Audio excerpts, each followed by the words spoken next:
네. 할렐루야.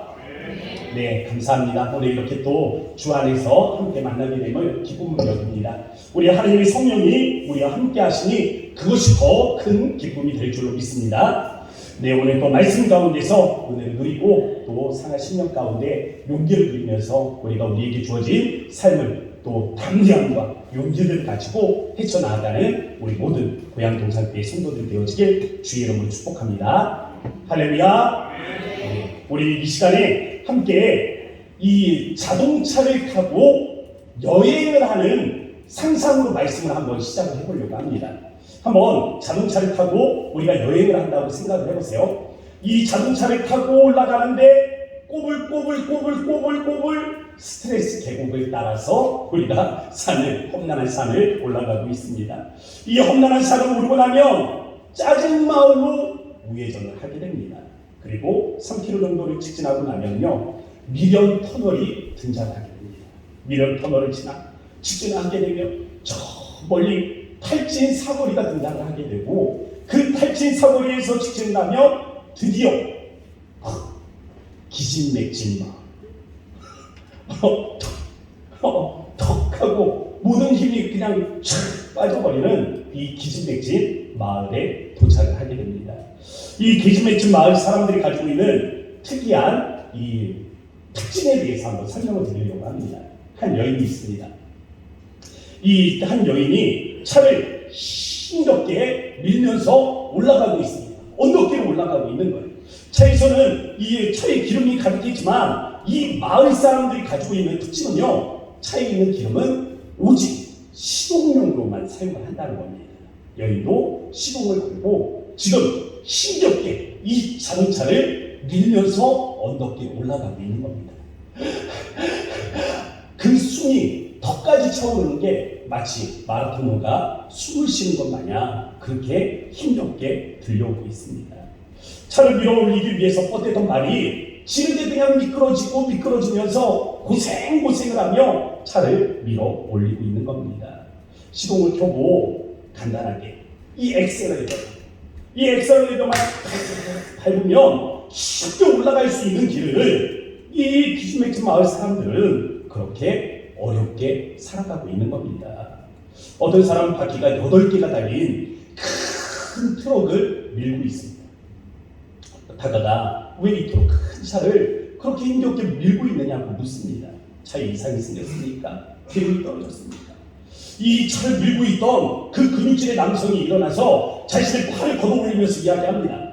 나요? 나 이 기진맥진 마을의 운전사요. 뭐 이 정도쯤이야. 나 혼자서 거뜬히 밀고 올라갈 수 있어 하면서 자신의 근육을 자랑하고 있는 거죠. 참 특이하지 않습니까? 이상하지 않아요? 근데 이 이상한 삶의 방식이 우리의 삶의 모습이라면 여러분 어떻게 생각하시겠습니까? 우리는 성령의 능력을 믿습니다. 그러나 성령을 의지해서 살지는 못하는 경우들이 있습니다. 성령에 의지하면 모든 것이 쉬워지는 것을 성령을 의지하지 않고 그냥 내 힘으로 살려고 하니까 힘들어질 수밖에 없다라는 것입니다. 우리가 성령을 의지하는 삶을 살아가는 데 가장 큰 적이 무엇인지 아십니까? 교만입니다. 교만은요, 우리에게 말합니다. 넌 할 수 있어. 너에게 무한한 잠재력이 있어. 지금까지 네가 실패한 건 자신감이 없었어요. 그러나 성경은 우리에게 말합니다. 우리가 하나님을 의지하지 않았기 때문에 힘든 것이다. 예레미야서 2장 37절 말씀에 보면 이런 말씀이 있습니다. 내가 두 손으로 내 머리를 싸고 거기서도 나가리니, 이 머리를 감싸고 거기에서 나간다는 겁니다. 왜 그렇습니까? 이는 네가 의지하는 그 자들을 나 여호와가 버렸으므로 내가 그들로 말미암아 형통하지 못할 것입니다. 하나님이 우리가 의지하던 그 사람들을 버리고 우리가 형통하지 못하다 말씀해 주십니다. 한번 따라해 보셨으면 좋겠습니다. 교만은 불신앙의 문제다. 한 번 더 할까요? 교만은 불신앙의 문제다. 저는 교만과 불신앙이 같다라고 생각합니다. 가끔 먼 거리를 운전하고 돌아오면 이 장거리 운전으로 인해서 허리가 아플 때가 있습니다. 그럼 막 두드려 가면서 마사지도 하고 그러면서 생각이 나는 거예요. 그때 신방 갔을 때 우리 집사님, 우리 권사님 중에 허리가 아프다고 하신 분이 있었는데 그때 그렇게 다리가 아프다고 하신 분이 있었는데 그분은 괜찮나 생각이 들면서 그래서 위에서 기도하는 시간을 갖게 됩니다. 때로는 감기 몸살로 머리가 지끈 아파오고 이 몸살에 걸리면 어디가 아픈지 모르잖아요. 어디가 아픈지 모르고 그냥 삭신이 쑤시는 그런 경우들이 있지 않습니까? 그럼 그 마음에 생각이 나는 거죠. 고통을 달고 사신다는 우리 권사님. 그냥 통증을 달고 사신다는 권사님. 권사님 어디가 아파요? 그러면 어디가 아픈지 모르게 그냥 그렇게 통증을 그냥 달고 살아요 라고 말씀하시던 그 권사님이 생각이 납니다. 우리 권사님이 이렇게 아프셨던 거구나. 하나님, 우리 권사님 지난밤에는 어떻게 잠을 잘 이루었나 모르겠습니다. 하나님의 성령이 찾아가 위로하여 주십시오 라고 또다시 기도하게 됩니다. 밥을 먹다 소화가 안 되는 경우들도 있습니다. 밥을 먹다 소화가 되지 않으면 우리 권사님들 중에 또 이 만성 소화불량으로 잘 식사를 못 하시는 분들이 있거든요. 그러면 동병상련이라고 같은 아픔을 겪어보니까 더 생각이 나게 됩니다. 그러면 그렇게 기도하게 되는 거죠. 그러던 어느 날 불면증이 찾아왔습니다. 밤 10시가 되면 잠이 와요. 그런데 중간에 잠이 깨서 1시가 되면 잠이 들지 않는 겁니다. 여러분 잠이 깨면 뭐 하십니까? 1마리, 2마리, 3마리, 4마리 양을 세지 않으십니다. 않으시나요? 저도 양을 세봤습니다. 100마리를 세봤는데 잠이 오질 않는 거예요. 순간 이 양떼들이 몰려와서 매 하면서 소리를 지르는데 깜짝 놀라서 벌떡 일어납니다.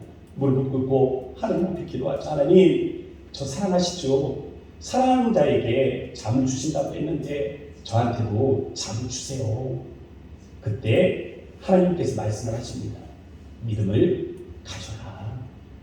아니 잠을 달라고 기도하는데 하나님 믿음을 가지라니요. 도대체 잠을 자는 거하고 믿음이 무슨 상관입니까? 그때 하나님께서 깨달음을 주시더라고요. 불면증도 신앙의 문제라는 겁니다. 대부분의 불면증은 많은 생각들로부터 기인을 합니다. 생각이 많다는 건 뭡니까? 고민이 많다는 거죠. 고민이 많은데 그 근심과 걱정들을 세보면 거기에 딱 하나만 빠져 있습니다. 하나님에 대한 생각이죠. 하나님만 없는 거예요. 이렇게 해야 되나? 저렇게 해야 되나? 내가 할까? 저 사람한테 맡길까? 이렇게 되려나? 저렇게 되려나? 그런데 거기에 하나님만 빠져 있는 바로 이런 경우입니다. 인간관계의 문제로 어려움을 겪게 될 때가 있습니다. 하나님을 배제시키고 보니까 모든 관계의 문제가 나 때문이더라고요. 책임이 나 때문이더라고요. 그래서 내 성격이 문제지. 뭐가 못났으니까 사람들이 자꾸만 떠나가는 거지 라고 자기 자신에게 책임을 묻게 됩니다. 그런데 조금 시간이 지나잖아요. 이 인간관계의 문제는요, 그 원인을 자기에게서 선회해서 이제는 다른 사람에게 책임을 전가하게 됩니다. 아니 그래도 그렇지. 그래도 그놈이 더 문제야. 아니 뭐 그렇게 성질낼 일이라고 그렇게까지 화를 내는 걸까? 라면서 상대에게 책임을 묻습니다. 그런데 이 인간과의 문제에 하나님이 들어오시면 멀어졌던 성경의 말씀이 우리 마음에 감동을 주십니다. 에베소서 4장 32절 서로 친절하게 하며 불쌍히 여기며 서로 용납하기를 하나님이 그리스도 안에서 너희를 용서하신 것 같이 하라. 인생을 살다 보면 많은 실패를 경험할 때가 있습니다. 공부한 학생은 진학에 실패하는 경우들이 있습니다. 또 직장인은 이 승진에 실패하는 경우들이 있죠. 또 사업을 하는 사람들은 거래에 실패하는 경우들이 있습니다. 또한 인생을 살다 보면 다양한 문제들에 노출되는 경우들이 있습니다. 넉넉지 못한 삶으로 인해서 경제적인 어려움을 느끼는 때가 있습니다. 많은 실패와 문제를 겪다 보면 어느새 마음이 위축이 되죠. 작아집니다.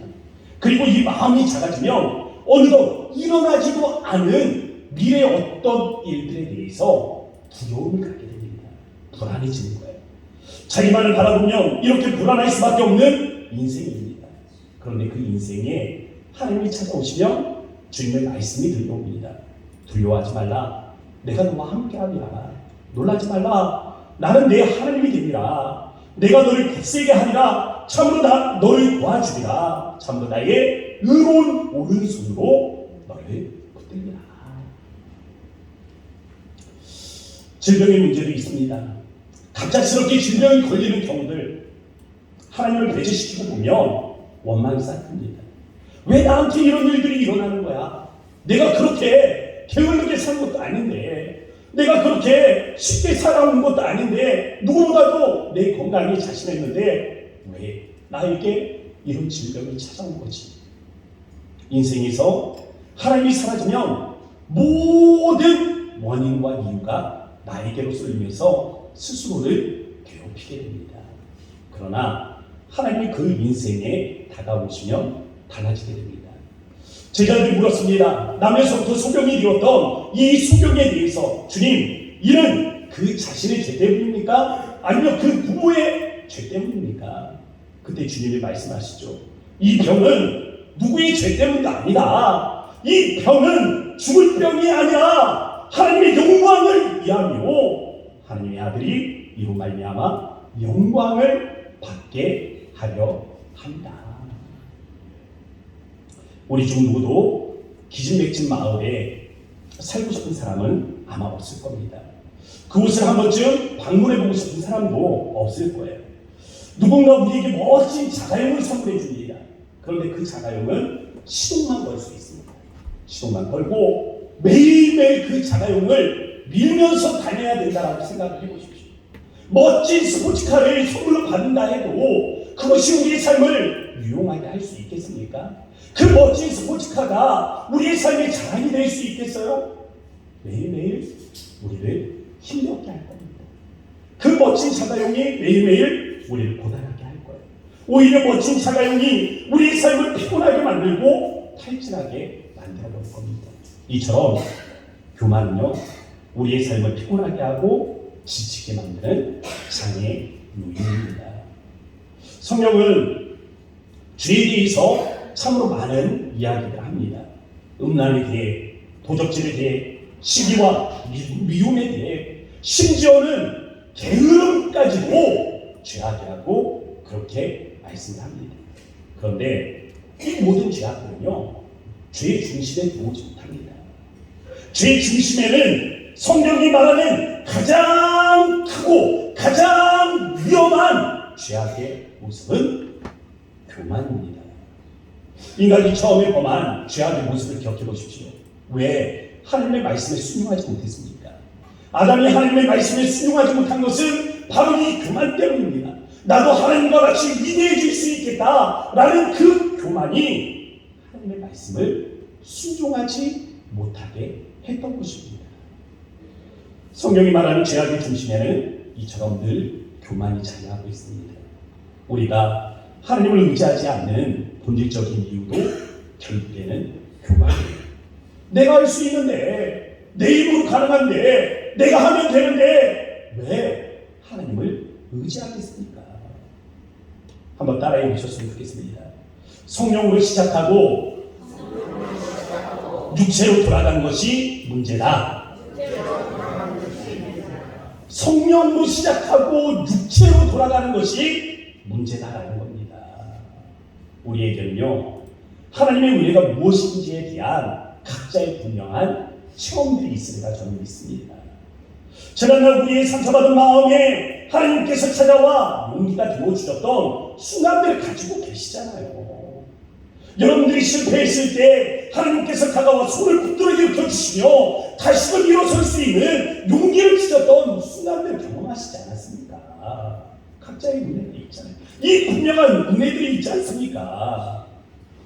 하나님의 성령이 우리 인생 안에서 역사하심으로 얼마나 놀라운 일이 있었는지 우리 각자는 하나 이상의 간증거리를 가지고 있을 겁니다.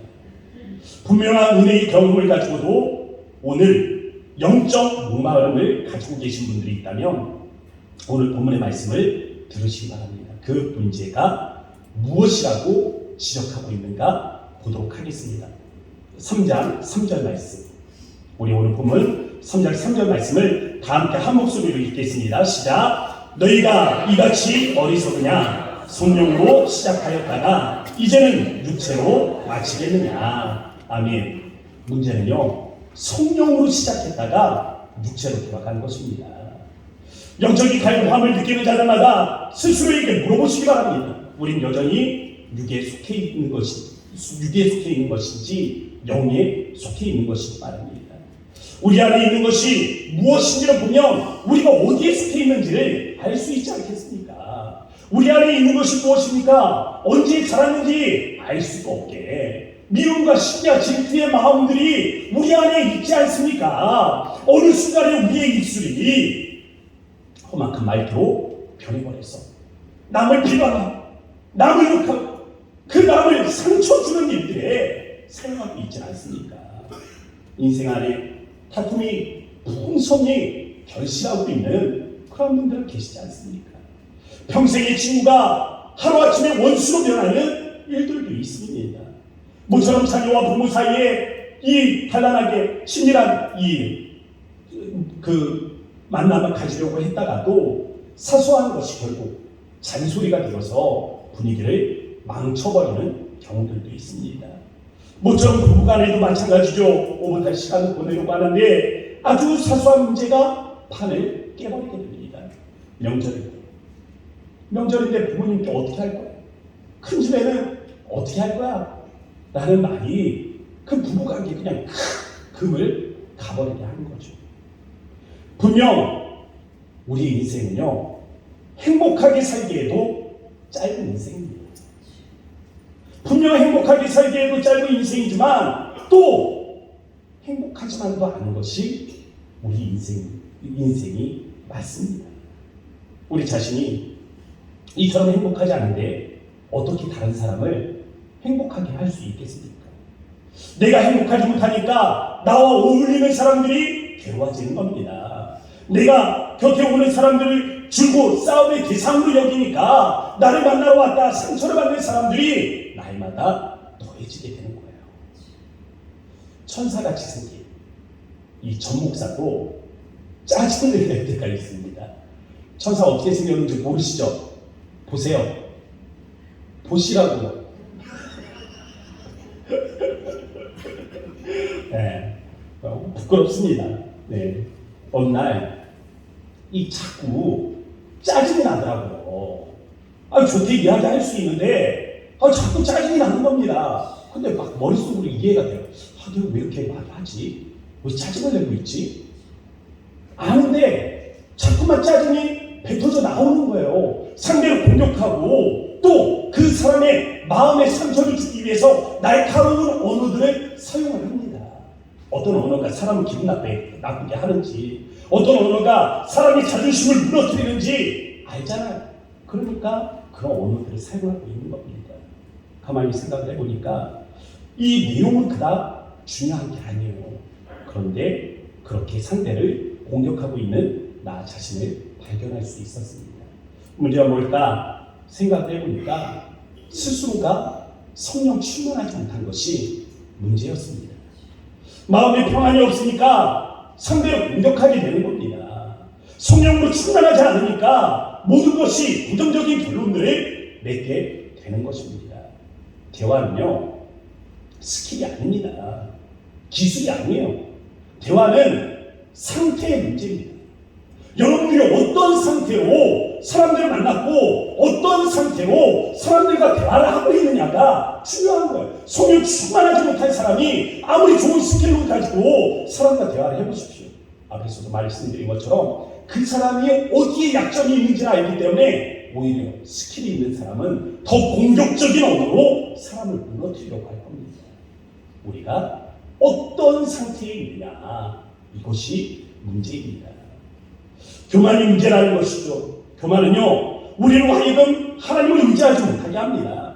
영적 교만이 자꾸만 우리로 하여금 하나님을 멀리 떠나게 한다는 거예요. 교만에서 하나님을 찾지 않는 순간 우리는 하나님과 멀어지게 되어 있는 것입니다. 여기에 영적 문제가 있는 거예요. 하나님과 영적인 친밀감을 누리지 못하면 우리 영혼은 힘들어질 수밖에 없습니다. 나무가 뿌리를 땅에 박고 있지 않으면 그 나무는 말라 비틀어지겠죠. 괴롭습니다. 힘들어집니다. 말라 비틀어지기까지 얼마나 힘들겠어요. 물고기가 물속에 있지 않냐고 물 밖으로 나와서 파닥파닥거리면 조금 있으면 죽을 겁니다. 죽어가는 그 과정을 생각해보세요. 얼마나 힘들겠습니까? 마찬가지입니다. 우리 영혼이 하나님 안에 있지 않냐면, 하나님과 친밀한 교제 안에 있지 않냐면 힘들어지는 거예요. 괴로워지는 겁니다. 또 하나님과 깊은 영적 교제 가운데 있지 못하면 그래서 우리 마음이 불안해집니다. 이 영적 불안감은 우리의 감정을 복잡하게 만들죠. 이 복잡한 마음 때문에 우리는 순간의 감정들을 억제하지 못하고 화를 내는 겁니다. 그 대상이 친구가 되었든 가족이 되었든 혹은 가까운 이웃이 되었든 우린 분명 후회할 겁니다.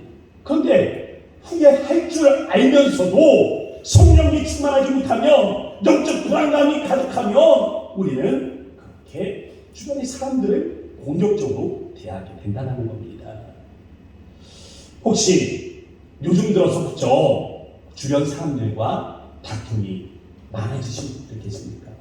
가족들과 이야기할 때 다툼으로, 공격적인 언어들로 이야기를 하시는 분들이 계십니까? 문제는 여러분들의 영혼이 목말라 있다라는 것입니다. 영적 목마름을 의식하지 못하고 살아가기 때문에 오늘 우리의 삶은 피곤으로 쩌들어 있는 겁니다. 여러분의 영적인 목마름을 해결받는 오늘 이 시간이 되어지길 주의 이름으로 축복합니다. 그럼 어떻게 이 영적 문제를 해결하겠습니까? 한번 따라해 보십시오. 성령 충만이 인생의 답이다. 다시 한번 해볼까요? 성령 충만이 인생의 답이다. 사도 바울은 우리의 영적 목마름을 해결할 유일한 방법으로 세 단어를 제시합니다. 성령의 충만을 받으라. 성령의 충만을 받으라. 성령 충만은요, 지속적인 특징이 있습니다. 성령 충만은 단번에 일어나는 것이 아니라 계속적으로 은혜가 부어지고 또 부어지고 또 부어져서 계속해서 충만한 상태를 유지하는 것을 의미합니다. 예전에 내가 성령 충만을 경험했다라는 것이 오늘 성령 충만을 증명하지 못합니다. 단회적이지 않다는 거예요. 지속적이라는 겁니다. 예전에는 성령 충만했지만 새 은혜가 부어지지 아니하고 하나님의 그 말씀의 은혜와 더불어서 그 영이 새롭게 하실 은혜들을 날마다 공급받지 못하면 결국 우리의 영혼은 메말라가게 되어 있습니다. 물 한 컵을 떠놓고도 가득 부어놓고 내일 아침에 돌아와 보십시오. 그 컵이 가득 채워져 있습니까? 다음날 돌아와 보세요. 그리고 한 주를 지나고 돌아와 보십시오. 한 주만 두고 돌아와 보면 그 컵은 절반은 아마 말라 있을 겁니다. 저는 매일매일 하나님이 새롭게 하시는 은혜를 통해서 그렇게 성령 충만한 사람들이 바로 오늘 여기에 함께 할 수 있기를 주의 이름으로 축복합니다.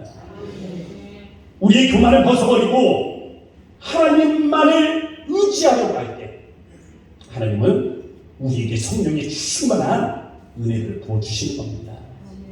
나아가 우리가 삶의 모든 것을 기도와 간구로 하나님 앞에 맡기기를 원하며 하나님과 대화함으로 모든 문제들을 해결하고자 할 때 하나님께서 부어주시는 은혜가 바로 성령 충만의 은혜입니다. 마태복음을 읽다 보니까 마음에 걸리는 한 구절이 있습니다.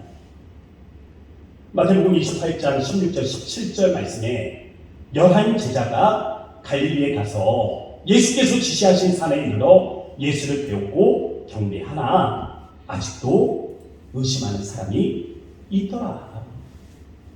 예수님께서 제자들과 3년의 공생애를 보내셨습니다. 이 3년의 공생애를 보내실 때 그저 보내셨습니까? 하나님의 말씀을 가르치셨고 또 놀라운 기적과 이적들을 보여주시지 않았습니까? 능력을 보여주셨잖아요. 여기서 끝이에요? 아니요. 예수님께서는 십자가의 은혜를 보여주셨을 뿐만이 아니라 부활의 형체로 제자들에게 보여주셨습니다. 부활하셨을 뿐만이 아니라 40일을 함께 하시면서 밤낮 부흥회를 열어주셨죠. 영적 부흥회를 열어주시지 않았습니까? 그러나 이 제자들은 그것으로 만족할 수 없었던 것 같습니다.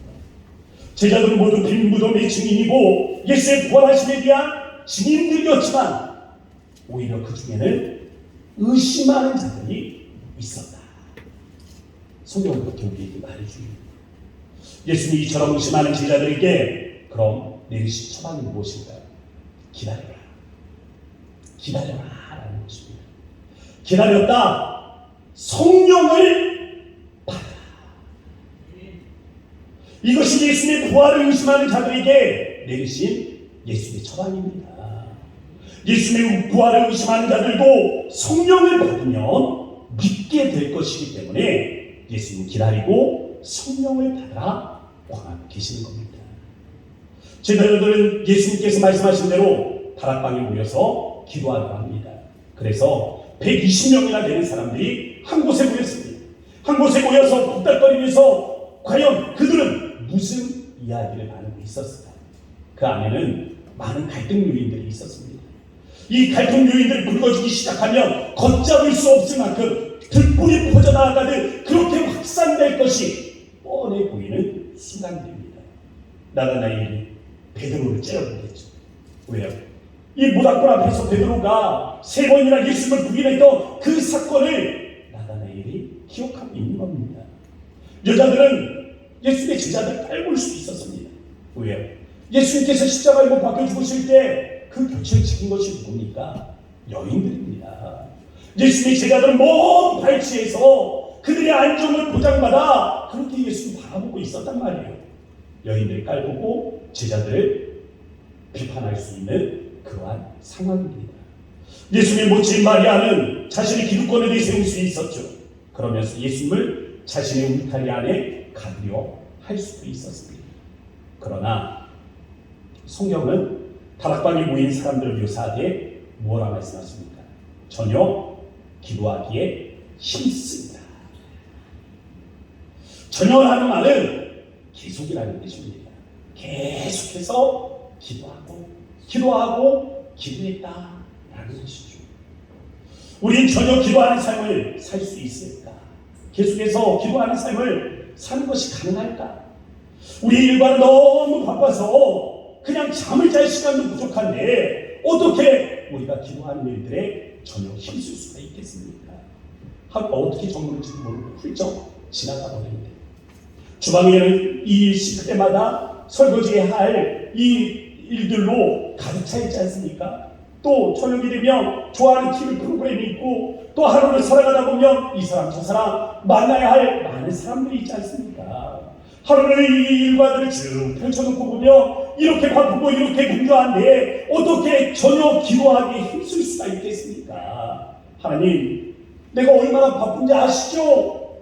우리 계속해서 기도함으로 성령의 충만을 누리고 싶습니다. 그러나 우리의 삶은 너무나 바쁜 거예요. 하나님도 아시는 것처럼 우리는 이렇게 바쁩니다. 일주일에 한 번 예배 드리는 것도 간신히 내가 나와서 예배 드리는데 하나님, 이것으로도 충분하지 않습니까? 어쩌면 우리 중 대부분은 이렇게 생각하고 있는지도 모르겠습니다. 그러나 기도에 대한 정의를 우리가 좀 바꿔보면 어떨까 싶습니다. 기도란 하나님의 임재를 충만히 누리고 또 우리의 생각을 하나님의 생각과 맞추어가는 과정으로 우리가 이해를 해보는 것입니다. 문제를 해결하고 시도하기 전에 우리 이렇게 고백을 하는 겁니다. 하나님, 전능하신 하나님, 우리의 이 문제에 하나님께서 개입하여 주십시오. 주님의 이름을 내가 찬양합니다. 친구를 만나서 즐거움이 있다면 그 순간에 이렇게 고백하는 것입니다. 우리와 함께 하시는 주님께 감사합니다. 하루 중 하늘을 바라볼 수 있는 시간들이 있다면 그 하늘을 바라보면서 믿음으로 고백하십시오. 여호와 우리 주여, 주의 이름이 온 땅에 어찌 그리 아름다운지요. 누군가의 고민을 들어주는 시간이 필요하다면 그 사람의 고민을 들어줄 때 그 문제를 주님 앞에 맡겨보시기 바랍니다. 하나님, 하나님의 도움이 이분에게 필요합니다.